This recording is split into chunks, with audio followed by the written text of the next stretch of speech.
A família a vendeu como infértil, mas o fazendeiro viúvo disse: eu não preciso de nada. Crianças, eu preciso de vocês. Dust Creek, território de Wyoming, 13 de abril, início da manhã, anoitecer.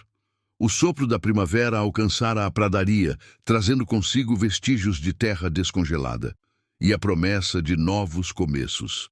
Na praça da cidade de Dust Creek, lanternas balançavam em postes, as rodas das carroças rangiam na lama e o ar estava pesado com o aroma misturado de carne assada e feno fresco.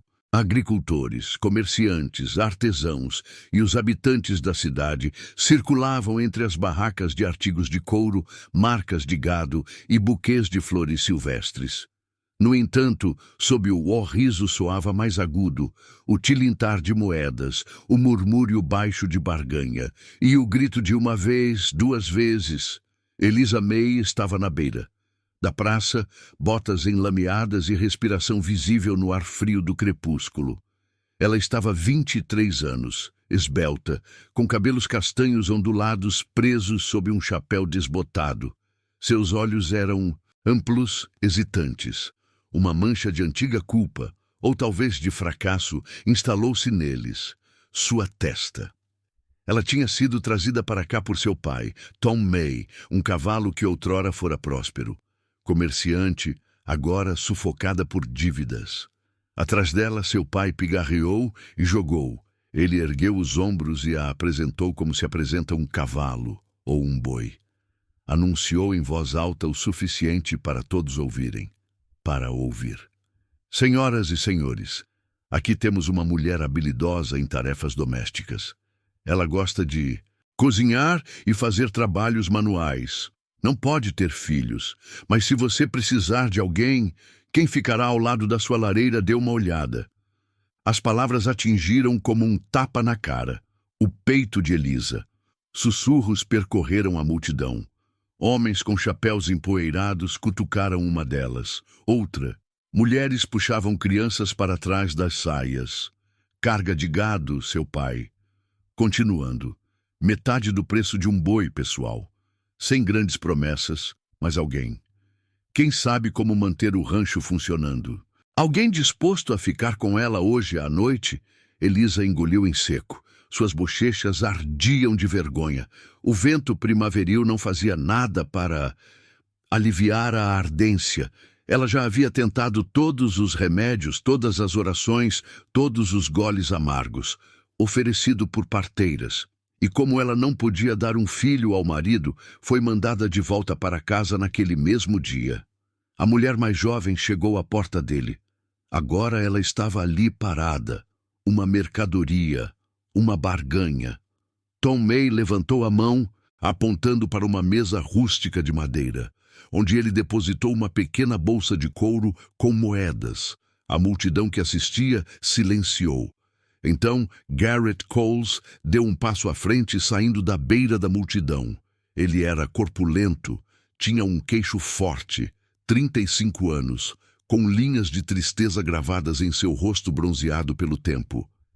Ele era conhecido no condado como viúvo, esposa e filho único, perdido de febre há vários anos, e alguém que se mantinha distante de fofocas sobre ídolos. Ele enfiou a mão no casaco e tirou um saco de lona gasto cheio de moedas e o colocou sobre a mesa. A multidão se agitou. Garrett pigarreou e, inclinando-se ligeiramente para mais perto de Elisa, disse em voz baixa: Vós, eu não preciso de filhos. Eu preciso de alguém que saiba ficar. As moedas tilintaram no tabuleiro. Um silêncio constrangedor se espalhou. Os olhos de Tom May se arregalaram entre Garrett e a bolsa. Então ele assentiu brevemente. O coração de Elisa disparou. Sem saber ao certo se aquele ato significava liberdade ou outro tipo de cativeiro, ela olhou para Garrett com o olhar firme, gentil, mas cauteloso.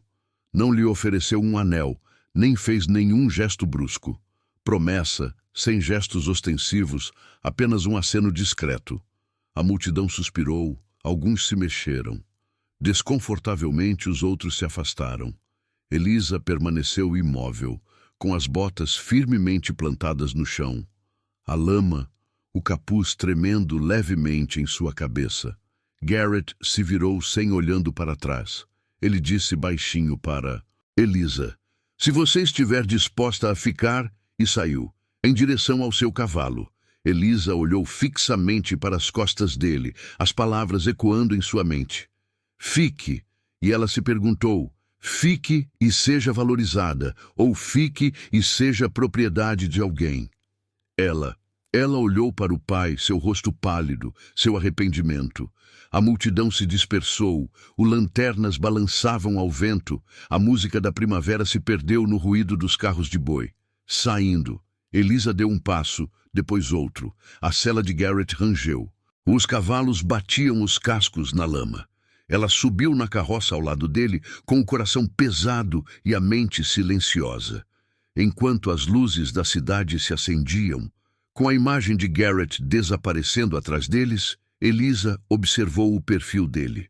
Não era um salvador, não era um captor, apenas um homem que ofereceu um lugar para ficar. E pela primeira vez em sua vida. Na vida, ela ousou esperar que ficar pudesse significar pertencer. Rancho Cole, nos arredores de Crepúsculo em Creek, início de maio. O vento que soprava pelo Rancho Cole não trazia risos. Varrido seco e constante pelos campos abertos, farfalhando na relva, ainda despertando do inverno. A própria casa erguia-se alta, mas cansada. Madeira desgastada, escura. Janelas e um silêncio que ecoava mais alto do que qualquer lamento proferido em voz alta. Elisa sentou-se. Ela estava rígida na carroça ao lado de Garrett enquanto passavam pelo portão. Ela não falava desde Dusk Creek, e ele não lhe pediram.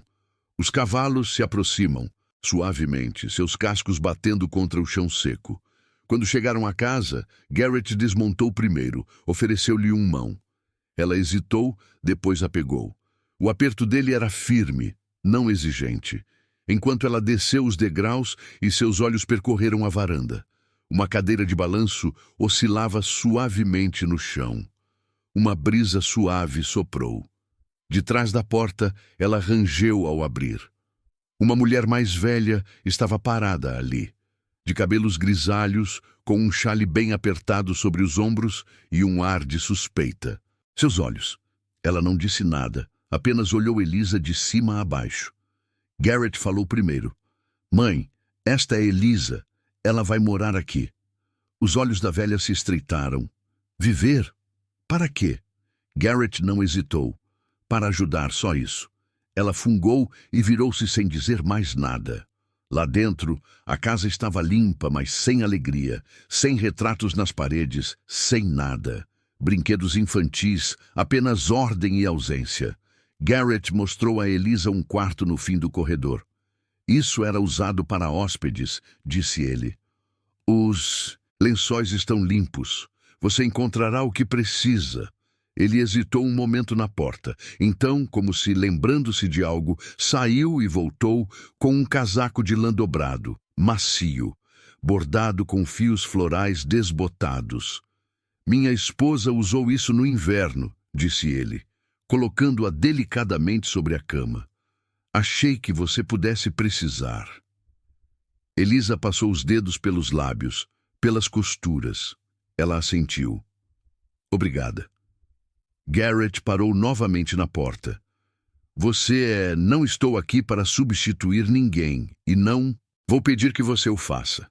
Naquela noite, Elisa sentou-se na beira da cama em silêncio. Ela não chorou.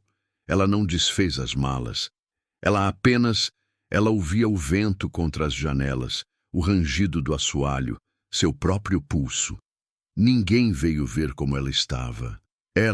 Mas ela percebeu, enfiado sob a beirada da cama, um tijolo quente embrulhado envolto em tecido, ainda quente. Alguém havia pensado nisso. Os dias se passaram sem cerimônia.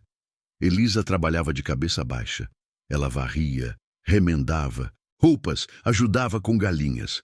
Ela não riu. Ninguém riu naquela casa, mas ela também não. Ninguém a impediria de tentar fazer algo útil de si mesma. No café da manhã, Garrett mal falou. Sua mãe a observava, como uma raposa observa cercas. Certa manhã, a mulher mais velha finalmente falou. Você não sorri muito, não é? Elisa ergueu os olhos do fogão. Não foi trazida aqui para sorrir. Não, murmurou a mulher. Você foi trazida aqui, porque ninguém mais te quereria. Não depois de você ter fracassado como esposa. As mãos de Elisa pararam sobre a frigideira, mas ela não respondeu. O que poderia acontecer? Ela disse que isso ainda não tinha sido dito na cara dela? Ela terminou de cozinhar, preparou, ela largou a comida e saiu do quarto. Naquela tarde, quando o sol se punha, Elisa saiu caminhando até o muro dos fundos. Um pequeno balanço ainda estava pendurado na árvore, uma corda desgastada pelo tempo, um velho assento de tábua. Sentou-se ali com as mãos agarradas à madeira, o olhar distante. Garrett aproximou-se dela algum tempo depois. Minutos depois, segurando um pequeno balde de ração, ele disse: As galinhas precisam de você amanhã, disse. Preciso ir embora. Ela assentiu. Ele hesitou. Mãe, ela quer dizer... Ela estava bem no caminho, mas sua mente estava focada na linhagem sanguínea. Ela pensa que eu sou apenas um provisório, murmurou Elisa. Garrett não negou, mas disse baixinho. Não faça isso. Então, ele se afastou. Naquela noite, Elisa sentou-se à janela de seu quarto. Ela usava um casaco de lã sobre os ombros, o tijolo quente aquecendo seus pés novamente. Lá fora, o rancho estava escuro, exceto pela luz da lanterna do celeiro que balançava suavemente ao vento. A casa permanecia silenciosa, mas o silêncio, Elisa estava começando a aprender, nem sempre era vazio. Às vezes era simplesmente esperava que algo fosse dito ou compartilhado quando o coração estivesse pronta, e ela estava quase pronta. Em pleno verão, os campos secaram e ficaram dourados, e o ar se adensava com o cheiro de feno. Os dias se arrastavam, longos e lentos.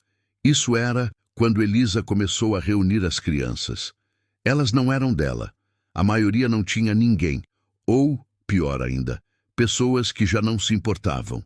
Ela dava aulas para elas no sótão atrás do celeiro, onde a poeira captava a luz do sol e celas antigas alinhavam-se nas paredes. Não havia mesas, apenas caixas e almofadas de juta. Mas as crianças chegavam todas as manhãs, religiosamente. Garrett não disse uma palavra sobre isso. Mas um dia Elisa percebeu que os trilhos da carroça estavam se alargando, chegando até na beira da fazenda Miller, onde 2 irmãos descalços viviam sozinhos. Eles chegaram no dia seguinte, com as bochechas sujas de sangue e os olhos arregalados. Ninguém perguntou quem os enviou. Ela os ensinou as letras. Deixou que traçassem palavras em cinzas, ler em voz alta histórias de cavalos selvagens e terras distantes. Sua voz, outrora tão insegura, sua confiança aumentava a cada lição. O riso das crianças retornou ao ar, não alto, não constante, mas o suficiente para lembrar ao vento que alguém ainda está aqui. Certa tarde, enquanto fazia um bolo para as crianças, Elisa se esqueceu de observar a lareira. Fumaça saía do forno, e quando ela abriu a porta, chamas lambeu a borda da panela. Ela correu para apagar o fogo com o coração disparado. Os biscoitos estavam pretos, intactos. Naquela noite, ela colocou a bandeja queimada para fora. Garrett passou por ali a caminho dos estábulos. Parou, olhou para a massa carbonizada e depois para ela. Ela se preparou, ela mesma para repreendê-la. Em vez disso, ele disse suavemente: qualquer biscoito que ficar parado, melhor do que alguém que se queimou tentando. Ele continuou andando, mas Elisa permaneceu parada. Ali, com a fumaça a envolver-lhe as espirais, sentia-se estranhamente confortada. Naquela noite, a mãe dele descobriu ela, esfregando a velha pia de pedra na cozinha. Mangas molhadas, cabelo solto, o calor. A velha senhora se apoiou na bengala, a voz áspera. Esta casa costumava ser. Havia uma voz infantil em cada cômodo. Agora, tudo está cheio de silêncio e estranhos. Elisa não respondeu. Ela terminou de esfregar, secou as mãos e saiu. Ela subiu a encosta atrás da casa, onde o chão estava seco e o vento revigorante. Ela ficou ali parada até a lua nascer, com o coração apertado. Não por causa do palavras, mas da verdade elas quase carregavam. Talvez ela não pertencesse a este lugar, talvez ela nunca o fizesse. Mas então ouviram-se os passos de Garrett, firmes na terra. Ele não a chamou pelo nome. Apenas ficou ao lado dela, com o céu vasto acima. Depois de nesse instante, ele enfiou a mão no casaco e lhe entregou algo pequeno. Um pente velho, cabo de marfim, bordas desgastadas e lisas. Minha esposa usava isso, disse ele. Costumava sentar. Bem onde você está, escovando o cabelo dela antes de dormir. Elisa pegou, os dedos se curvando delicadamente ao redor da mecha lisa. Dentes.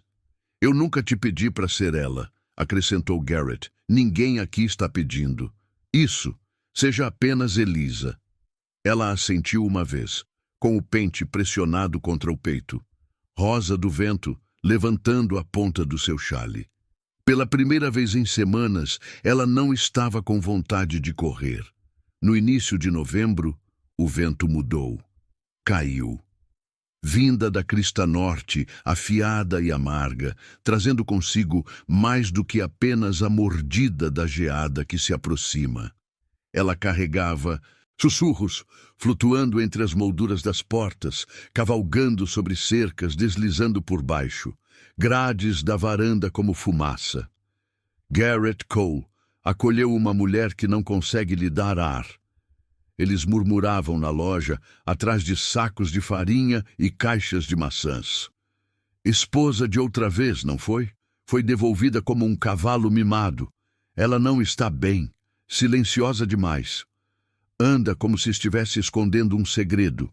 Ela está preenchendo aquela escola com os filhos dos outros, porque ela não consegue ter os seus próprios. No início, Elisaela tentou não ouvir. Manteve a cabeça baixa, as mãos ocupadas rachando lenha, alimentando galinhas, traçando palavras com os dedinhos das crianças. Mas então, com o passar de um ano, os pezinhos pararam de chegar. As botas não faziam mais barulho na trilha ao amanhecer. O banco na frente permaneceu vazio. E o velho celeiro, outrora ecoando com risadinhas e pronúncias erradas, as vogais silenciaram novamente.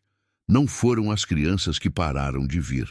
Eram os pais deles, agarrados ao orgulho e ao veneno, que não queriam deixar que seus filhos fossem moldados por uma mulher que consideravam quebrada. Garrett percebeu. Ele não perguntou, apenas observou, enquanto Elisa permanecia de pé por mais tempo a cada vez. Manhã na varanda, cesta na mão, sem esperar por ninguém. Então, virando-se, voltando para dentro como se nada tivesse mudado. Mas mudou. Numa tarde fria, em seu caminho de volta da cidade com um saco de sal e um rolo de tecido, Elisa pegou a trilha estreita perto do moinho. O atalho era mais rápido, mas mais solitário, e naquele dia não estava vazio. Ele estava esperando perto da ponte, garrafa na mão, hálito forte de uísque.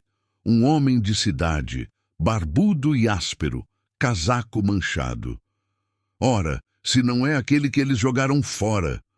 Fora, ele zombou. Garrett te pega como um vira-lata. Você esquenta a cama dele ou apenas os celeiros dele? Elisa congelou. Seu coração disparou, mas ela manteve-se firme. Não diga uma palavra, advertiu ele, dando um passo à frente. Só queria dar uma olhada no uma mulher. Só não basta para sustentar um homem 2 vezes. Antes que ele pudesse se aproximar, O som dos cascos ecoava pela trilha. Garrett, silencioso como uma sombra, desceu em um balanço do seu cavalo. Ele não disse nada, nem sequer olhou para o bêbado. Simplesmente se moveu para ao lado de Elisa. Checou suas mãos, seus olhos. Depois se virou e segurou as chuvas. Fora. Vamos. Ela subiu sem dizer uma palavra. Garrett montou atrás dela, seu presença sólida, o calor do casaco dele aquecendo a espinha dela enquanto cavalgavam. Eles não disseram nada, até que a casa apareceu à vista. Então, ainda segurando a chuva, Garrett disse baixinho: "As pessoas falam sobre o que não entendem. É isso que..." "O medo, sim." Elisa não respondeu. "Mas você," acrescentou ele, "você entende o que eu preciso. E isso é mais do que qualquer um deles jamais fez." Ela virou levemente a cabeça. O suficiente para chamar sua atenção. Não foi consolo que ele ofereceu. Não. Foi defesa ou um pedido de desculpas. Era confiança e era constante. Naquela noite, Elisa acendeu a lâmpada. No celeiro, embora nenhuma criança tivesse aparecido, ela sentou-se num fardo de feno e traçou o seu caminho. Ela passou os dedos sobre os nomes no antigo livro de presença. Um a um, ela fechou o livro, não em derrota, mas em desafio silencioso. Ela ainda ensinaria alguém algum dia, mas esta noite ela descansar na segurança do silêncio, na força de ser vista, não pelo que lhe faltava, mas pelo que escolheu dar. As chuvas chegaram sem aviso. Certa manhã, o ar estava pesado, o vento fraco e úmido. Ao meio-dia, nuvens se acumularam como gigantes cansados, arrastando sombras sobre o campus. A terra absorveu-a avidamente, mas a chuva não foi embora. Ficou e Elisa permaneceu lá, até que cada canto da terra estivesse pingando e amolecido. Ela começou. Ela passava os dias no antigo galpão de armazenamento atrás do celeiro. Outrora usado para ferramentas e barris esquecidos, tudo havia ficado em silêncio há muito tempo. Ela varreu o chão, remendou os buracos no telhado com lona e pregos e mediu as paredes a olho nu. Poderia ser um lugar para o crianças, pensou ela. Um cantinho aconchegante para aprender quando o tempo ficasse cruel. Ao remover uma pilha de caixas deformadas, ela a encontrou. Um baú de madeira manchado, escurecido pelo tempo. Seu trinco de latão enferrujou e fechou. A chave havia desaparecido há muito tempo, mas as dobradiças cederam, com um puxão firme. Lá dentro, o cheiro de cedro e tomilho subiu como uma lufada, e aninhado entre lençóis amarelados e papéis quebradiços, jazia um único livro, grosso, encadernado em couro, com o nome Cole, gravado na capa por uma caligrafia de um morto há muito tempo. Era o livro-razão da família, o tipo de livro transmitido por gerações que não continha nada. Ouro ou segredos, mas nomes escritos com tinta e cuidado. Nascimentos, mortes, casamentos, alegrias, tristezas. Elisa folheou o livro, página após página, traçando nomes que ela tinha, nunca ouvido em voz alta. Os ancestrais de Garrett, irmãos, tias, até mesmo bebês natimortos, marcado com uma cruz. Perto do fundo, ela encontrou o nome de Garrett. Ao lado, o dele. A esposa de Martha Cole casou-se em 1879. Uma criança, Thomas, nasceu e morreu no mesmo inverno. E abaixo dela, uma última linha, quase ilegível, aguardando uma semente de vida. Mas as palavras tinham sido riscou com tinta uma vez, depois outra, como se quisesse apagar até mesmo a ideia. Elisa olhou fixamente. Diante da página, sua respiração lenta. A chuva batia suavemente contra o telhado de zinco. Acima. Ela estendeu a mão para uma caneta, com os dedos tremendo. Ela poderia escrever. Apenas o nome dela, uma pequena marca. Um sinal de que ela pertencia àquele lugar. Mas ela hesitou, pairou, depois fechou o livro. Ainda não. Naquela noite, a chuva piorou. Garrett chegou tarde do campo completamente encharcado. Ao anoitecer, a febre o havia dominado. Ele jazia imóvel, na cama, o suor grudado nos cabelos, a respiração esfarrapado. Elisa sentou-se ao lado dele, torcendo as roupas, trocando a água. Ela não falou, nem chorou. Simplesmente ficou parada. Antes do amanhecer, colocou o livro da família no lugar. Sobre a mesinha perto da cama, aberta naquela última página A em branco, e ela colocou a caneta ao lado. Não escreveu seu nome. Esperou. Quando Garrett, na manhã seguinte, despertou, fraco e piscando sob a luz suave, a primeira coisa que viu foi o livro. Ele estendeu a mão. Ele o fez lentamente, sua mão áspera contra o couro liso. Leu. Então, com um leve esboço de sorriso, ele pegou a caneta e escreveu uma única linha.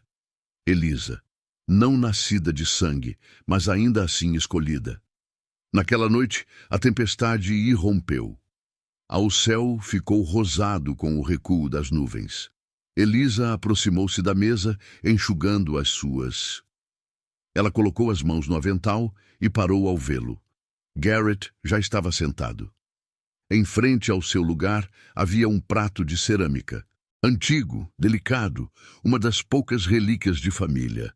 Do lado da mãe dele, não era usado há anos. Ele serviu chá nele, sem dizer uma palavra, fez um gesto para que ela se sentasse. Ela sentou. Eles não falaram sobre o livro Razão, ou a febre, ou as palavras que ele havia escrito. Mas o prato entre eles dizia tudo. Ela não era um mero figurante, não era motivo de pena, não era uma mulher protegida da chuva. Ela era escolhido, e nesta casa silenciosa, isso significava mais do que qualquer voto. A manhã começou como qualquer outro dia. A luz entrando lentamente pelas colinas, o orvalho agarrando-se ao balaústres da varanda. A única diferença era o som de cascos. Um cavaleiro se aproximou, envolto em lona oleada, carregando uma sacola com o brasão da cidade. A correspondência chegou. 2 vezes por mês, às vezes sem nada além de avisos. Mas este era diferente. Garrett abriu o envelope perto do celeiro, lendo em silêncio. De na casa, Elisa observou enquanto seus olhos percorriam a página, depois se demoravam seu queixo. Apertou o punho, dobrou o papel com cuidado, guardou-o no bolso do casaco e voltou ao trabalho sem dizer uma palavra. Mais tarde, enquanto dobrava a roupa na sala principal, Elisa encontrou o papel em cima de a tabela. A curiosidade a dominou. Ela leu. Seu coração disparou. Verificação. É necessário comprovar a titularidade do terreno para atualizar os registros de propriedade. Por favor, confirme a legalidade. Nomes dos proprietários individuais ou conjuntos. Se casado, A. Indicar o nome do cônjuge. A frase permanecia na página como uma pedra. Garrett nunca a havia pedido em casamento. Ele nunca havia falado de votos, papéis ou alianças. E Elisa nunca questionaram isso, não em voz alta. Seus dias haviam encontrado um ritmo, um conforto tranquilo, mas a página a fez refletir sobre qual era o seu lugar aos olhos do mundo. À noite, Garrett sentou-se à mesa de jantar do outro lado da mesa. O papel estava entre eles. Não preciso do nome de ninguém. Para que saibamos que aquela terra é nossa, disse ele suavemente.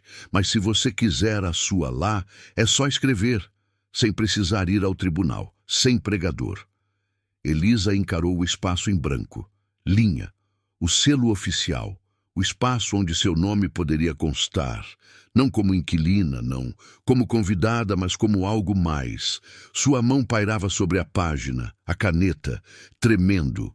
Então, em vez de assinar embaixo do cônjuge, ela escreveu na linha A coproprietária. Elisa foi marcada por uma oferta, não, por laços de sangue. Ela empurrou o papel de volta para o outro lado, a mesa. Garrett não disse nada. Mas, na manhã seguinte, o documento havia desaparecido da mesa. A mesa. Naquela tarde, enquanto preparava a sopa, Elisa notou algo novo na parede da cozinha. Entre o calendário antigo e a janela, pendia uma pequena moldura de madeira. Dentro dela, uma cópia do formulário. O mesmo documento, agora cuidadosamente prensado e exposto. A caligrafia dela. A tinta estava ligeiramente borrada onde sua mão havia repousado. Não era um casamento, licença, não declaração, mas ali, para todos que entrassem verem, era uma verdade silenciosa. Garrett passou por trás dela, colocando no chão uma cesta de lenha. Ele a flagrou olhando. Imaginei que a maioria das pessoas emoldura uma foto de casamento, disse ele, em voz baixa. Vamos emoldurar aquilo que nos deu a escolha. Elisa sorriu. Não amplo, mas verdadeiro. Sem véu, sem altar. Mas isso, de alguma forma, parecia mais vinculativo. Eles haviam se escolhido, e algumas escolhas, falou mais alto que sinos. O sol da tarde lançava longos raios dourados sobre o no pátio. O som de rodas sobre cascalho quebrou o silêncio. Uma carruagem preta, desconhecidas e polidas demais para as estradas de Dusky Creek, pararam logo após o portão. Os trilhos de metal do portão reluziu, e por um instante os cascos do cavalo soaram altos no silêncio. Era final de tarde. Elisa estava na varanda, debulhando ervilhas em uma tigela de lata. Ela sentou-se no degrau desgastado, com o chapéu no colo, os dedos manuseando as conchas com cuidado. A tigela captava um raio de sol, espalhando tons de verde pálido e dourado suave sobre os joelhos. Ela olhou para cima e piscou. Uma vez, depois 2 vezes, seu coração disparou. A carruagem era luxuosa demais. O homem que saiu parecia agir de forma muito deliberada. O homem que emergiu usava um casaco que nunca tinha visto poeira. O tecido era pesado, escuro e feito sob medida. Suas botas estavam recém-lustradas, as bordas da aba do chapéu adornadas com fita de seda, mas por baixo das roupas finas, as rugas em seu rosto revelavam a idade, o arrependimento e muitas outras coisas. Noites sem dormir. Ele parou ao pé da escada com o olhar fixo nela. Elisa, disse ele com a voz baixa, misturada com nervosismo e algo que eu poderia... Ela chamou a esperança.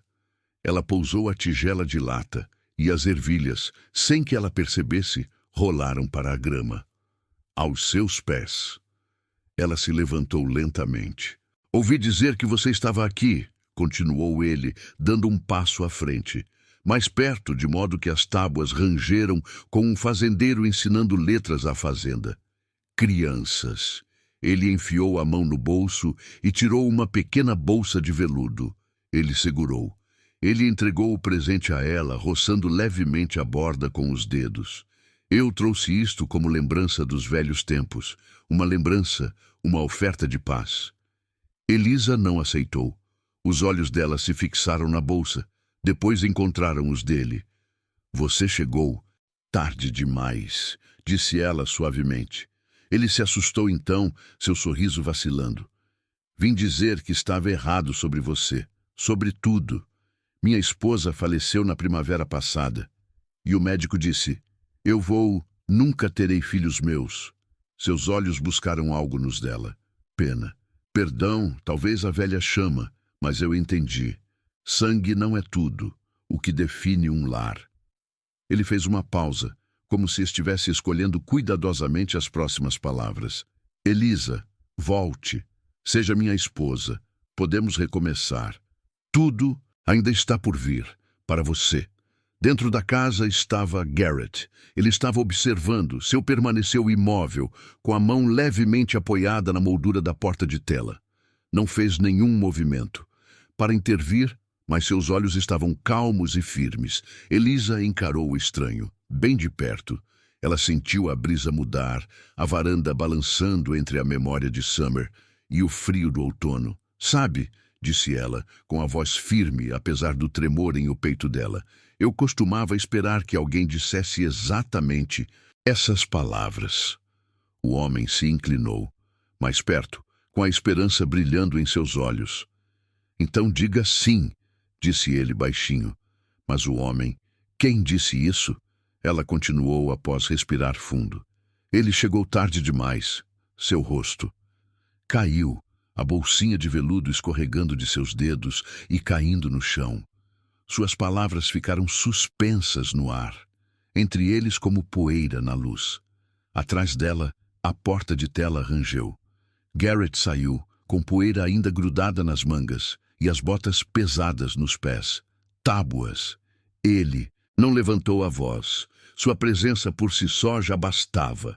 Ele caminhou, ele passou por Elisa e ela não se virou para olhar. Ele parou ao lado dela, colocou uma das mãos delicadamente em seu ombro e depois para o homem. Garrett disse baixinho, ela nunca, algo retornou. Então você não pode pedir para tê-la de volta. O silêncio que se seguiu estava cheio, não vazio. Guardava anos de arrependimento e verdades não ditas. O homem assentiu com a cabeça uma vez, inclinou-a e se afastou. Voltou para a carruagem. Montaram sem olhar para trás. As rodas rangeram, os cavalos se agitaram, a poeira levantou.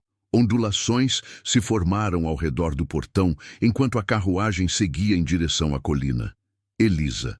Observei até que desapareceu atrás da colina, o telhado negro sumindo no horizonte. Crepúsculo.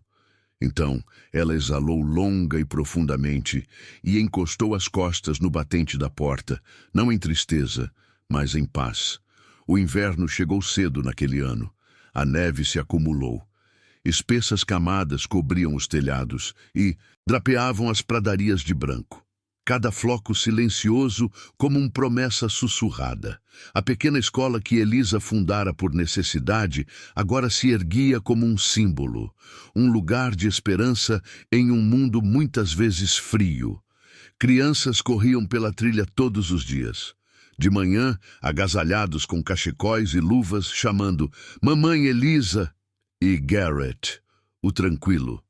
Garrett construiu novas prateleiras para os livros, longos bancos para leitura e dezenas de cadeirinhas. Cada banco tinha o nome dela, gravado na madeira, cada prateleira etiquetado com sua caligrafia. O quarto irradiava calor, mesmo com o vento. Uivavam lá fora. A própria Elisa permitia um riso mais leve ultimamente, mas o cansaço começava a surgir. Suas mãos tremiam levemente enquanto ela escrevia com giz na ardósia. E seus olhos se encheram de lágrimas quando uma criança fez perguntas que ela não soube responder. Alguém comentou casualmente. A senhora parece exausta, senhorita. Ela apenas respondeu com um pequeno sorriso. Talvez meu coração esteja carregando todos eles. Quente agora. Num dia de feira de primavera, sob um céu pálido salpicado de vento, nuvens agitadas, Elisa desmaiou na rua. As crianças viram assustadas, e Garrett, que estava carregando caixas na entrada da cidade, viu a carroça passar, diminuir a velocidade e depois acelerar em direção a eles. Ele a carregou de volta em seus braços, com medo nos olhos enquanto lágrimas escorriam por seu queixo. O médico teve que ser chamado de longe, atravessando campos e estradas congeladas.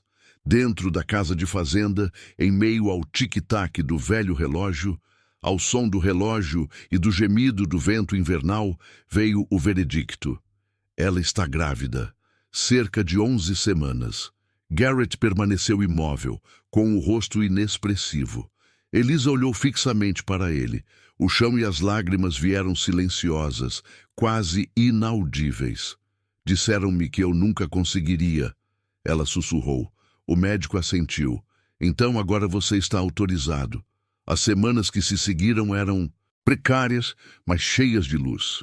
Garrett plantou pereiras do lado de fora, varanda. 3 mudas jovens, que ele chamou de pomar da esperança. Elisa lia livros.